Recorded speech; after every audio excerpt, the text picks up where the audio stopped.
ఉప ముఖ్యమంత్రి ఆంధ్రప్రదేశ్ సంబంధించిన జనసేన పార్టీ అధినేత పవన్ కళ్యాణ్ గారు కొన్ని కీలక వ్యాఖ్యలు చేశారు. భాషకు సంబంధించి కావచ్చు, అలాగే ఆయన దాంతోపాటు ఇంకొక ప్రెస్టీజియస్గా చూడాల్సింది ఏంటంటే ఐక్యరాజ్య సమితికి సంబంధించి ఆంధ్రప్రదేశ్ తరఫున ఒక ఉప ముఖ్యమంత్రికి వెళ్ళి ప్రసంగిస్తుంటారు.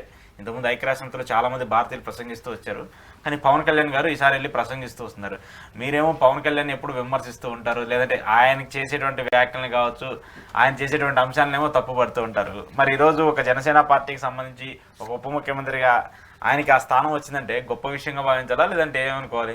ఐక్యరాజ్య సమితిలో ప్రసంగించడం గొప్ప విషయం అయితే, అంతటి అరుదైన ఘనత పవన్ కళ్యాణ్కి సాధించారు అని భావిస్తే, అటువంటి ఘనత ఒక మారుమూల గ్రామంలో ఎవరికీ తెలియని నిరుపేద కుటుంబంలో పుట్టిన పాఠశాల విద్యార్థులు, వాళ్ళ జిల్లా కేంద్రానికి కూడా వచ్చారో లేదో, రాష్ట్ర రాజధానికి వచ్చారో లేదో, అటువంటి పిల్లలని ఐక్యరాజ్య సమితి వేదిక మీద ప్రసంగింపచేసిన ఘనత జగన్మోహన్ రెడ్డి గారు. పవన్ కళ్యాణ్ ఐక్యరాజ్య సమితి వేదిక మీద ప్రసంగించడం గొప్ప, లేకపోతే జిల్లా హెడ్ క్వార్టర్స్ కూడా చూసారో లేదో తెలియని నిరుపేద కుటుంబాల పిల్లలు, ప్రభుత్వ పాఠశాలలో చదివే నిరుపేద కుటుంబాల పిల్లలు ఐక్యరాజ్య సమితి వేదిక మీద ఆంగ్లంలో ప్రసంగించడం గొప్ప.